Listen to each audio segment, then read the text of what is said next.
요한계시록 9장 3절에서 6절까지 우리 한 목소리로 같이 읽도록하겠습니다. 3절에서 6절 함께 읽습니다. 시작.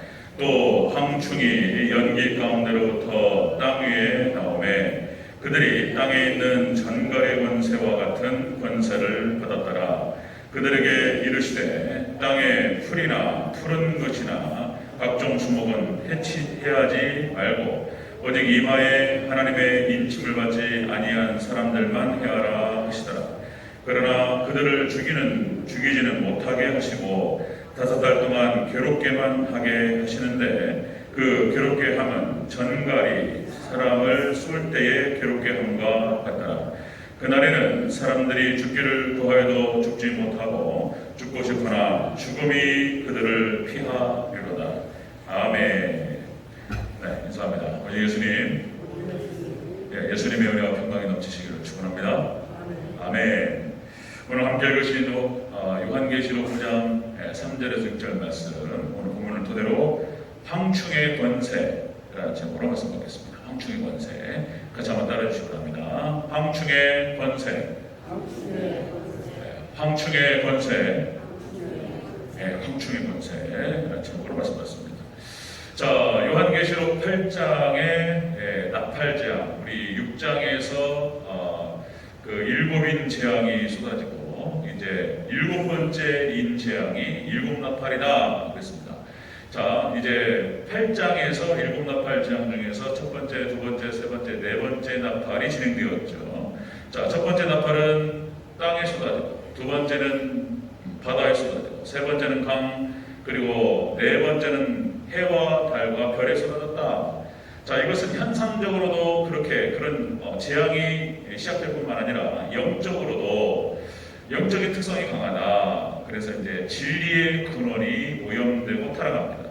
그래서 물고기가 죽고, 그래서 이제 해와 달과 별이 어두워진다, 별들이 떨어진다, 영적인 세계들을 얘기하는 그 특성이 강하다 말씀드렸죠. 자, 9장으로 넘어와서 5번째 나팔 재앙이 이제 황충 재앙인데, 우리 지난주에 살펴봤던 황충이 나오는 배경 그랬죠. 이 황충은요, 거짓 선지자를 상징적으로 보여줍니다. 이 거짓 선지자, 그러니까 황충이 나오는 배경은 첫 번째, 하늘에서 별 하나가 땅에 떨어졌다. 타락한 천사가 나타날 것이다. 사단이 역사예요. 사단마귀가. 두 번째, 이들이 무저갱의 열쇠를 받았다. 그래서 지옥의 권세를 가지고 지옥으로 끌고 들어가는 것입니다. 이 사단이. 그리고 세 번째가 해와 공기가 어두워졌다. 해가 어두워지고, 그죠?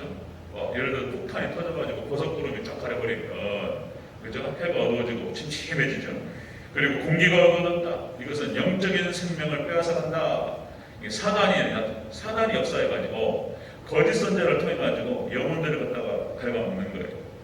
자, 이런 것을 지금 상징적으로 보여주는 거예요. 마지막 종말 때 이 재앙으로 오는 겁니다. 5번째 나팔 재앙으로 오는 거예요. 황충 재앙이. 자, 이들이 가진 권세가 어떤 권세인가에 대해서 오늘 본문에서 얘기해 주고 있습니다. 그러니까 지금 조진영 목사가 이렇게 해가지고 뭐 자기 생각을 얘기하는 게 아니고, 지금까지 여러분들 설교를 잘 들어보셨으면 알겠지만 철저하게 본문을 가는 거예요. 본문에서 무슨 얘기를 하는가를 뜯어보고 본문에서 얘기하는 것을 드러내는 것이 설교인 거예요. 하나님 말씀인 줄로 믿습니다.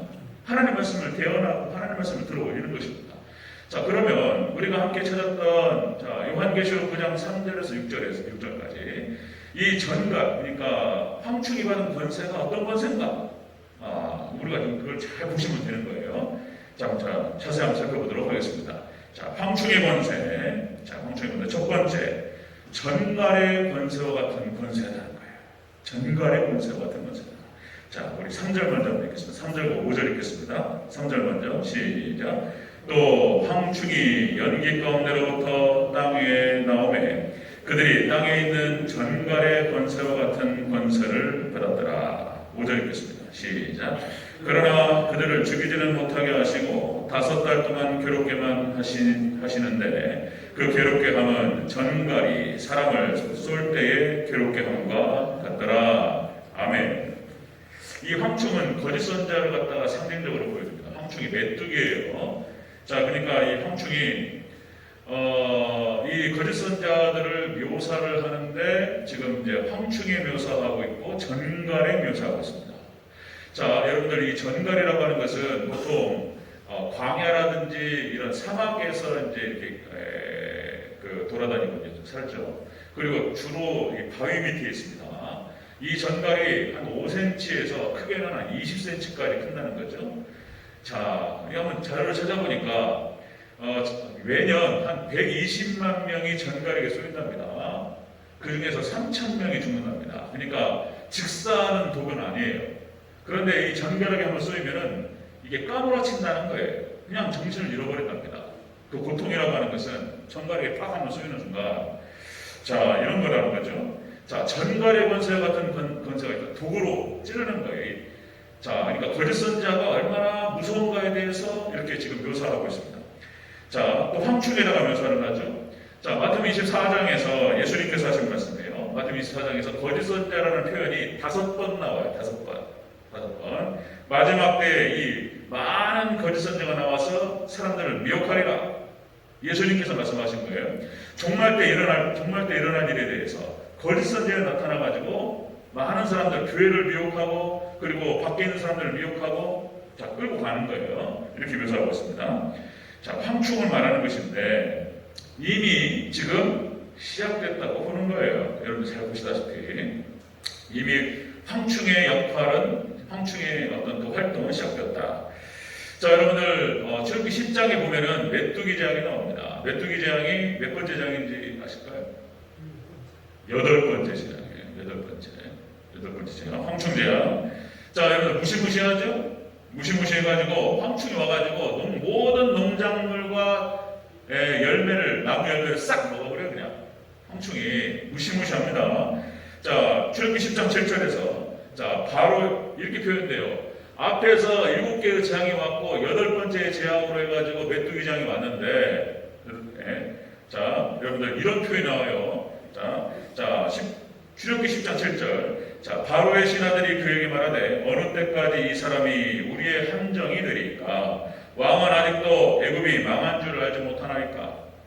망해버렸어요. 그냥 하나님께서 이 재앙을 갖다가 보내셔가지고 애굽을 때리시는데 7번째까지도 거의, 근데 8번째 이것이 와가지고 싹 쓸어버려요. 그 다음에 흑암이 찾아오고 장자도 싹 죽여버립니다. 이 10번째 재앙에. 자, 그 다음에 여러분들 요엘서 1장 4절 마지막 선지자 구약의 선지서를 보면은 이스라엘 백성들이 어떤 형태로 가다가 망할 것인지에 대해서 얘기하고 있고, 그리고 그것은 마지막 종말 때에 대한 예언과 이중예언이라고 말씀드렸어요. 요엘서 1장 4절에서 이런 표현이 나와요. 이제 이 메뚜기가 나오는데, 자, 팥종이가 남긴 것을 메뚜기가 먹고, 메뚜기가 남긴 것을 느치가 먹고, 느치가 남긴 것을 황충이 먹었도다.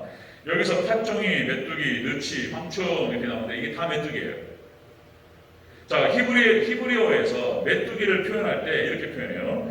그러니까 팥종이는 히브리어 표현으로 가장, 그 다음에 아랍베, 알레크, 하실 이렇게 표현합니다. 이 뜻이 조금씩 차이가 있어요.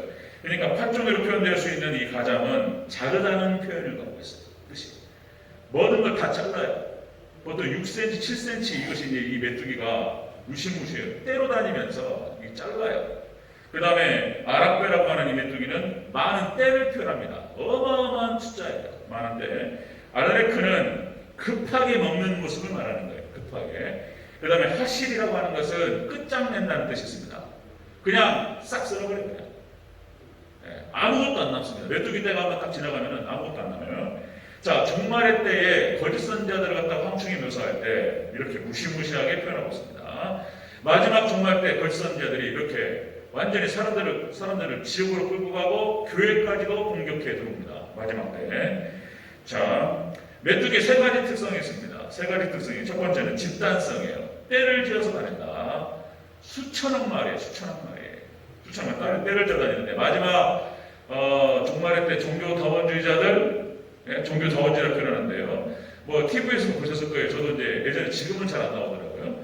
그러니까 이제 교회 목사님하고 천주교 스님하고 그 다음에 이제 불교의 승려, 그죠? 승려, 스님들, 어떤 분들은 막 말하는데 이게 중들이라고 막 얘기하기도 그렇고, 어쨌든 간에 어깨동무하면서 막 이렇게 가는 모습, 이런 거, 이게 다 종교 다원죄를 얘기하는 거예요. 그러니까 다른 종교에는 진리가 없는 거예요. 우리 기독교 하나님 말씀만이 진리인 거예요. 이건 또 이제 목사님이 그런 얘기 하겠지, 이렇게 얘기할 텐데, 다른 건 진리가 아니에요. 진리가 아니기 때문에 얼마든지 합쳐질 수 있는 거예요. 같이 사이좋게 지내면서 서로 존중해가면서, 그래 너도 진리고 나도 진리고, 이런 거니까 서로 합쳐질 수 있는 거예요. 그 세력이 어마어마하게 많아집니다. 지금 전 세계가 종교 다원주의입니다. 지금 뭐 예수님만이 구원의 길이다 말하는 사람들은 극소수예요. 벌써 지금 마지막 종말에 대한 예수님께서 말씀하셨던 것과 지금 요한계시록에서 설명하고 있는 것이 지금 이 시대에 와 있는 거예요. 지금 여러분들이 보고 계시는 겁니다. 자, 그 다음에 이 메뚜기의 특징이 집단성이 있고 잔인성이 있습니다. 잔인해요. 싹 치워버려요. 8절 한번 읽어볼까요? 이빨이 사자 이빨입니다. 8절 먼저 읽겠습니다. 시작. 또 여자의 머리털 같은, 자, 요한계시록 9장 8절 읽겠습니다. 시작. 또 여자의 머리털 같은 머리털이 있고 그 이빨은 사자의 이빨 같으며, 사자 이빨 갖고 있어요. 날카롭죠. 사자 이빨 갖고 있다. 그 다음에 활동성이 있잖아요. 날아다닙니다. 아주 빨라요. 9절 읽겠습니다. 9절 시작. 또 전갈과 같은 꼬리와 쏘는 살이 있어 그 꼬리에는 5달 동안 사람을 9절 죄송합니다. 시작. 또 철 호심경 같은 호심경이 있고 그 날개들의 소리는 병거와 많은 말들이 전쟁터로 달려가는 소리 같으며, 아멘. 날개들의 소리요. 네, 소리. 그러니까 날아다니면서 말을 타고 막 달리는 어떤 그런 모습인 거예요. 이게 왕성한 활동력을 말하는 것입니다. 자, 이 황충이 구약의 이스라엘이 멸망할 때, 구약 이스라엘이 타락할 때 아주 중심적인 역할을 했습니다. 구약 이스라엘이 타락할 때. 그 다음에 여러분들 신약 시대 때, 예수님 시대도 교권자들 있죠. 그러니까 바리새인과 서기관과 당시에 제사장이라고 말할 수 있는 사람들이 타락해버린 거예요. 그리고 이들이 예수님께서 말씀하셨죠. 저들의 누룩을 주의하라, 저들의 교훈을 주의하라, 예수님께서 말씀하셨어요. 그리고 완전히 예수님 십자가 못 받고 초대교회를 갖다가 초대교회를 박해했던 사람들, 신약교회의 교권자들입니다. 거짓 선지자들입니다. 그 다음에 중세교회가 1000년 동안 타락할 때도 마찬가지였습니다. 사제가 타락해버린 거예요. 사제가 교회가 엉망진창이 되어버렸어요. 자, 그 다음에 마지막 종말 이 시대도 똑같이 지금 이 예언처럼, 지금 요한계시록의 예언과 마태복음 24장 예언처럼 거짓 선지자들이 판을 친다는 것입니다. 자, 우리가 5절에서 읽었지만은 5달 동안 일정 기간이에요. 일정 기간 동안에 거짓 선지자 활동을 하는데, 이들이 주는 괴로움은 전갈이 주는 괴로움과 같다, 이렇게 표현하고 있습니다. 말씀의 기간, 그 영적으로 받는 타격과 그 고통이 전갈이 쏘는 것 같다는 거예요. 글쎄요, 이제 우리 대전제일교회도 아픔이 있으셨어요. 그러니까 이제 거짓 선지자라고 말하기는 참 어렵지만, 그러니까 얼마나 고통스럽냐는 거예요. 교회가 고통스러우니까 너무 고통스러워요. 겪어보셨죠? 저도 겪어봤어요. 저도 제 모교회가 거의 공중분해 됐다고 말씀드렸죠. 모교회 청년부가 공중분해 되어버렸어요. 다 터져버렸습니다. 그러니까 지금도 가끔 꿈을 꿔요. 제가 그 추억이 많아서 교회에서 초등부, 그 다음에 중등부, 고등부 그 같이 지내면서 했던 그 나눴던 그 행사들, 예배들, 교제들, 추억들이 많은데 선후배들이 싹 다 터져버렸어요. 그런 모습들 얼마나 고통스러운지. 그리고 그러니까 이제 제가 첫 번째 사역했던 서울 성산교회, 그러니까 이제 제 결혼식 주례도 해주셨는데, 그러니까 담임 목사님이시니까 그 파트 전도자로서 다른 사람한테 못 하잖아요. 그 교회에서 결혼식을 했는데. 어쨌든 간에 근데 설교와 목회에 관심이 없으셨어요. 한번 말씀드렸지만 교인들이 고통스러웠습니다. 정말 고통스러웠어요. 그분은 그냥 뭐 거짓 선지나 그런 게 아니에요. 그런 거 아닌데 그냥 다만 목회 열정이 없으시고 이런 거예요. 그냥 그랬을 뿐인 거예요. 그럼에도 불구하고 교인들이 당하는 고통은 이만저만이 아니었다고. 그냥 설교할 때 원고를 읽으시는 분이셨어요. 그냥 이렇게 한 30분 정도 읽으시는데 한 2-3번 올라오고 고개가, 그리고 계속 읽으시는 거예요. 그냥 그냥 교인들이 그것 자체도 힘들었어요. 말씀이 안 들어오는 것 자체가 고통스러웠어요. 근데 하물며 거짓 선지자들이 이제 작정을 하고 달라드는 거 이제 영혼이 받는 그 고통이라고 하는 것은 전갈이 쏘는 그런 고통이다 이렇게 얘기하고 있습니다. 자, 황충의 권세 첫 번째 죽음의 권세인데 전갈이 쏘는 권세를 가지고 들어옵니다. 자, 두 번째 보겠습니다. 황충의 권세 두 번째로 이 권세의 범위. 자, 우리 4절 5절을 다시 한번 읽겠습니다. 4절 5절 시작. 그들에게 이르시되 땅의 풀이나 푸른 것이나 각종 수목은 해하지 말고 오직 이마에 하나님의 인침을 받지 아니한 사람들만 해하라 하시더라. 그러나 그들의 죽이지는 못하게 하시고 5달 동안 괴롭게만 하게 하시는데 그 괴롭게 함은 전갈이 사람을 쏠 때 괴롭게 함과 같더라. 아멘. 자, 이 권세의 범위, 전갈의 권세의 범위는 여기서 우리가 4절에서 읽었지만은 이마에 인침받지 못한 사람들에 대해서 들어봅니다.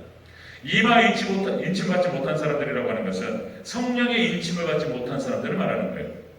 자, 여러분들 성령의 인침을 받지 못했다, 이 성령이 인쳤다라고 하는 것은 그러니까 이제 하나님께서 내 백성이라고 하는 것을 정확하게 준다는 거예요.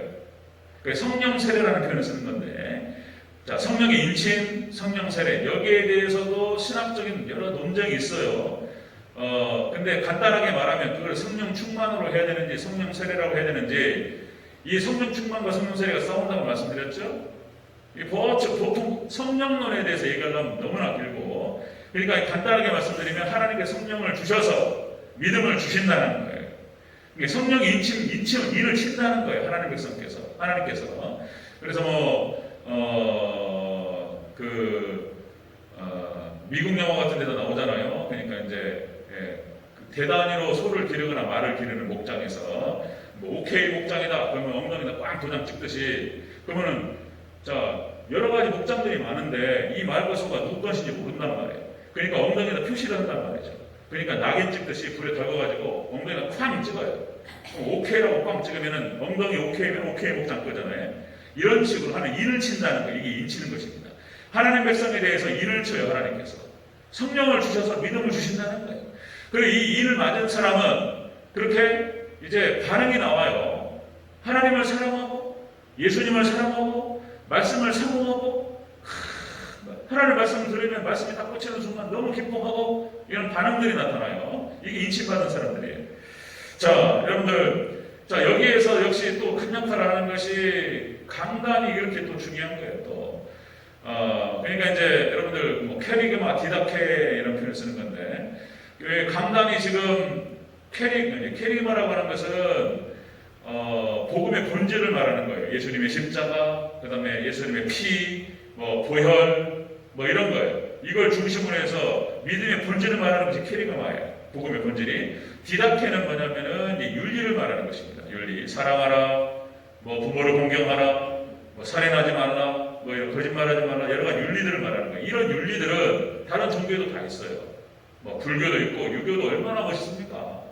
그러니까 이제 캐리그마가 사라지는 순간 똑같은 거예요. 한번 들어봤어요. 저도 법정 스님이 설법하는 걸 들어봤더니 잘 들어봤어요. 한번 들어보세요.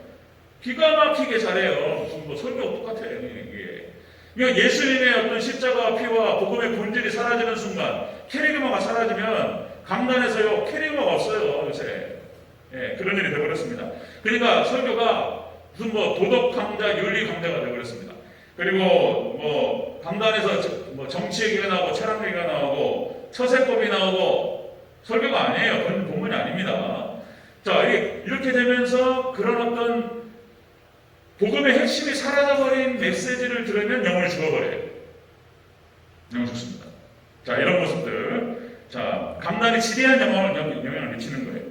자, 황충의 권세는 그렇게 찾아온다는 것입니다. 황충의 권세, 전갈의 권세고 죽음의 권세입니다. 그리고 성령으로 인침받지 못한 자에게 오는 거예요.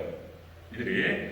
자, 여러분들 구약 성경, 그러니까 구약에서는 출애굽기 12장에서 하나님께서 보호하시고 구원해 주시는 대상은 누구냐면은 문설주와 문인방에 어린 양의 피를 바른 데만 죽음의 사자가 넘어갔어요. 신약으로 넘어오면은 오순절날 성령 충만했던 초대교회만 넘어가는 거예요. 그리고 마지막 종말 때 요한계시록 9장에서 뭐라고 표현하냐면 이렇게 표현합니다. 오늘 본문에 통해서 성령이 인침받은 자만 보호한다는 거예요. 성령이 인침받은 자. 그리고 이들에 대해서는 하나님께서 철저히 보호하시는데 그 보호에 대한 약속이 감동적인 거예요. 여러분들 이사야서 43장 1절부터 그때 한번 말씀을 나눴지만 하나님 보호하시겠다는 거예요. 이렇게 이런 약속입니다. 자, 이사야 43장 1절에 야곱아 너를 창조하신 여호와께서 지금 말씀하시느니라 이스라엘아 너를 지으신 이가 말씀하시느니라 너는 두려워하지 말라 내가 너를 구속하였고 내가 너를 지명하여 불렀나니 너는 내 것이다. 이렇게 말씀하시면서 하나님 철저히 보호하시고 하나님 백성, 인침받은 백성들은 보호하십니다. 자, 이 권세의 기간은 5달로 정해집니다. 이 5달 뿐이냐 이렇게 말하시는데 이것은 어떤 일정한 기간을 말하는 거예요. 일정한 기간 나타났다가 이 권세는 사라져요. 자, 전갈의 권세, 황충의 권세는 잠깐 나타났다 사라집니다. 자, 이걸 뭘 통해 또 볼 수 있냐면은 자, 출애굽 과정에서 메뚜기 재앙이 왔을 때 잠깐 나타났다 사라지는 것처럼 그렇습니다. 출애굽기 10장 15절에서 이렇게 나오죠. 메뚜기가 온 땅을 덮어 땅이 어둡게 되었으며 메뚜기가 우박에 상하지 아니한 밭의 채소와 나무의 열매를 다 먹었으므로 애굽은 온 땅의 나무나 밭의 채소나 푸른 것을 남기지 아니하였다. 하나님께서 싹 쓸어버렸어요. 그리고는 그 다음에 뭐라고 나오냐면 19절에서 여호와께서 돌이켜 강렬한 소풍을 불게 하사 메뚜기를 홍해에 불어 몰아넣으시니 애굽의 온 땅에 메뚜기가 하나도 남지 아니하였더라. 하나님께서 일정한 동안 그렇게 시험하시고 싹 걷어요. 마지막 종말 때에 이 거짓 선지자가 활동하는데 짧은 기간 동안 역사합니다. 지금 시작됐고 그리고 마지막 때는 더 심해질 겁니다. 자, 여러분들 지금은 비진리로 미혹을 해요. 이것도 보통 고통스러운 게 아닌데 지금은 비진리로 진리를 벗어나서 미혹을 하는데 마지막 때가 되면 이제 이놈들이 표적과 기사를 행합니다. 그리고 뭐 기적이 나타나고 막 이러니까 이제 현혹되는 거예요. 진리가 아니라 여러분들은 자, 우리들은 철저하게 다른 거 없어요. 우리 신앙은 철저히 말씀만 붙들어야 되는 거예요. 아멘. 여러분 말씀만 믿으시기를 주의 이름으로 축원합니다. 미혹을 할 때에 말씀을 비껴가면서 시험을 하는 거예요. 그냥 하나님 중심, 말씀 중심이라고 하는 것이 교회 중심이라고 하는 것이 그냥 나오는 얘기가 아니에요. 마지막 때에 여러분들 절대로 다른 건 믿으면 안 돼요. 말씀만 믿으시기를 축원합니다. 말씀에서 확인되는 것만 받아들여야 돼요. 뭐 딴 얘기하고 뭐 병이 고쳤대, 무엇이 어떻대 이런 얘기 믿으시면 안 돼요. 이런 거 따라가면 안 돼요. 말씀이에요. 철저히 말씀만 따라가시기를 주의 이름으로 축원합니다. 말씀만 믿어요. 말씀만. 자, 마지막 때는 표적과 기사로 역사합니다. 지금 뭐 여러 가지 이단들, 그 다음에 사이비 종교 많죠. 구원파, 뭐 신천지, 그리고 하나님에게 정길자 뭐 많아요. 구원파도 그러니까 똑같은 얘기예요. 똑같은 얘기입니다. 거의 구분이 안 가요, 여러분들. 그러니까 이제 마지막 때 교리로 구원론으로 완전히 철저하게 이해를 하고 깨닫고 딱 무장하지 않으면 구원파 사람들 얘기 들으면 쑥 들어가 버려요, 그냥. 예, 그런 말 한두 번 들은 게 아니에요. 교회에서 장로님들, 권사님들, 교회에서 30년, 40년 신앙생활 했는데, 구원파로 가가지고 무슨 얘기를 하냐면은, 진정한 복음을 여기서 만났다, 이래버려요. 와, 이게, 그러니까 하나님의 주권과 인간의 책임을 갖다가 잘 조화롭게 가지고 있는 게 복음인데, 하나님의 주권만 강조하는 것이 구원파예요. 반쪽짜리 복음인 거예요.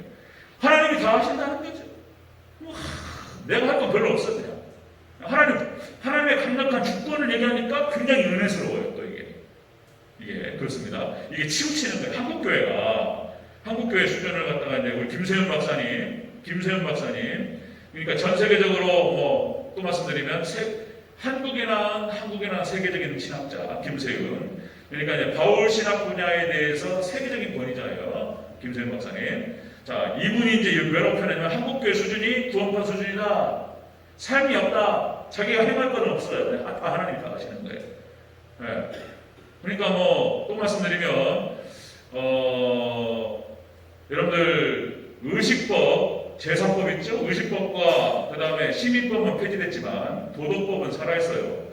십계명을 지켜야 돼요. 다른 건 얘기하지 않지만 주일 성수 문제에 대해서 무너지고 있다는 거예요. 주일 성수. 그러니까 여러분들 누구세요? 우리 주기철 목사님이 우상에게 절하지 말라는 말씀을 지키기 위해서 목숨을 바쳤습니다. 이렇게 쉬운 거라면 목숨 바칠 이유가 있냐 말이에요. 주의성 그러니까 우상에게 절하지 말라는 말씀을 지키기 위해서 순교해버렸어요. 그 고통을 가담하고 너무나 쉽게 그냥 말씀 어겨버려야 그냥 안 되는 거예요. 분명히 말씀드려요. 이거 제 견해가 아니고 성경 말씀을 말씀드리는 거예요. 여러분들 그 도덕법은 폐지되지 않았습니다. 그대로 지켜야 되는 거예요. 여러분 마태복음 19장에서 부자 청년이 왔을 때 예수님께서 하신 말씀이에요. 그것이 부자 청년. 그러니까 어떻게 해야 영생을 얻으리까? 예수님이 뭐라고 그러셨죠? 계명을 지키라 그러셨어요. 구원의 조건은 아니에요. 구원의 조건은 아니에요. 계명을 지키고 따라 사는 것이 하나님 백성의 믿음 있는 사람들의 모습이에요. 요한 1, 2, 3서에서 다 얘기하는 거예요. 계명을 어기면 믿음이 없는 거예요. 그런 거예요. 그러니까 이제 전도해야 돼요. 전도. 예수 잘 믿으라고. 그 말에 다 포함돼요. 누구예요 거기? 또 이런 거 하고 왔네 제가. 우리 통합 측의 어른이죠. 통합 측의 어른이시고 영광교회인가요? 아주 함석한 선생님인가요? 죄송해요. 생각이 안 나네. 갑자기 하려니까. 그러니까 이제 우리 한국교 어른 중에 한 분이에요. 목회를 잘 하시고 은퇴하셔가지고 시골로 들어가셨습니다. 많은 목사님들이 그 목사님 찾아갔어요. 그래가지고 어떻게 목회를 잘해야 됩니까? 그렇게 물어보러 갔다는 거예요. 이제 좋은 미담인데 그 목사님이 자기를 찾아와서 목회를 성공적으로 할 수 있는 비결에 대해서 듣고자 했는데 목사님 무슨 말씀하셨냐면은 만나주지도 않았다는 거예요. 얼굴도 안 쳐다보고 문도 안 열어줬다는 거예요. 그러면서 뭐라고 한마디 하셨어요. 딴 얘기 하지 마시고 목사님들 예수님 잘 믿으시라고. 그 한 말이 온 거예요. 그 안에 다 포함되는 거예요. 예수님 잘 믿으시기를 주여 축원합니다. 예수님 잘 믿는 거예요. 그냥 그 믿음 안에 다 포함되는 거예요. 거기에 믿음과 그 다음에 삶이 다 들어가 있는 거예요. 예수 잘 믿으라고 하는 거 다른 얘기 하지 말고 그런 얘기인 거예요. 자 여러분들 그렇게 지금 또 증산도 대순진료회라고 들어봤습니까? 찾아보니까 이게 이제 대순진료회가 증산도의 분파예요. 기독교가 분파가 많듯이 대순진료회가 증산도의 분파예요. 이것도 만만치 않습니다. 저도 몰랐는데 또요. 증산도의 본산이 어디요? 본부가? 여기 있어 여기 있어 여기 깜짝 놀랐네요. 안경전 여기 만만치 않습니다. 여기도 전 세계 석학들이 역사를 연구하는 역사학자 박사들이 1000명씩 모여야 돼. 1000명씩 안경전 씨의 강의를 듣기 위해서 권위자입니다. 권위자. 그게 부분인 거예요. 틀린 말이 아니에요. 안경전 씨가 말하는 것이 틀린 말이 아니에요. 판단고기에 대해서 얘기하는 것들이 우리 한국 상고사에 대한 얘기들이 그거 사실이에요. 사실 팩트. 제가 이제 지금 가끔 말씀드리는 게 다 진리예요. 우리 한국 얘기하고 있습니다. 역사에 대해서 정확하게 안경전 씨가 본 건 맞아요. 근데 진리의 부분을 말하는 거예요. 기독교에서 다 포함할 수 있어요. 그러니까 하나님의 말씀을 벗어나가지고 얼마나 이상한 얘기들 하는지 여러분 마지막 때 오직 성경 하나님 말씀 외에는 다른 건 받아들이지 않아요. 말씀만 따라가시기를 주의로 축원합니다. 마지막 때요. 자, 황충의 권세. 이 황충의 권세는 자 전갈과 같은 권세입니다. 죽음의 권세고요. 두 번째 이 권세는 권세에 영향을 미치는 자들은 성령으로 인침받지 못한 자들에게 영향을 미쳐요. 죽음으로 지옥으로 끌고 가는 거예요. 자, 세 번째 보겠습니다. 황충의 권세 세 번째. 푸른 풀과 수목은 해하지 말라. 그랬어요. 하나님께서 이걸 보호하십니다. 그러니까 진리로 보장한 성도는 하나님께서 보호하셔요. 다시요. 우리 4절 초반부터 읽겠습니다. 4절 초반 시작. 그들에게 이르시되 땅의 풀이나 푸른 것이나 각종 수목은 해하지 말고. 자, 푸른 풀이나 수목은 해하지 말라 그러셨습니다. 자, 여기서 이 푸른 풀이라고 하는 것은 이 풀이 있잖아요. 푸른 것이 예수님입니다. 예수님 상징하는 거예요. 그러니까 산이 다 예수님이에요. 산이 예수님이에요. 여러분들. 바다는요, 사단이 역사하는 거예요. 바다는. 그러니까 모든 타락한 도시가 바다 근처에 있는 거예요. 그리고 산이요, 다. 자, 여러분들, 적그리스도가 찾아올 때, 가증한 것이 올 때 산으로 피하라. 예수님으로 피하라는 뜻이에요. 산이 모든 좋은 것을 줍니다. 그러니까 푸른 풀이라고 하는 것이 다 이게 예수님을 상징하는 거예요. 그러니까 여러분들 우리가 푸른 것들은 우리 마음을 편안하게 합니다. 제 책상에 푸른 걸 푸른 판으로 쫙 깔았어요. 여러분들 그 뭐죠 이렇게 칼 그어도 이렇게 안 그어지는 거 쫙 깔고 아무리 쳐다봐도 하루 종일 며칠을 같이 보고 있어도 이 푸른 것은 질리지가 않아요. 편안함을 주는 색깔이에요. 예수님이 예수님. 푸른 풀과 예수님을 닮아 있는 푸른 풀과 수목이라고 하는 것은 푸른 풀에서 좀 자란 것이 수목이죠. 푸른 풀은 성도를 말하는 것이고 수목은 주의 종을 상징하는 것입니다. 자, 여러분들 요한계시록 6장 6절에서 얘기했죠. 감람류와 포도주는 해치지 말라 그랬습니다.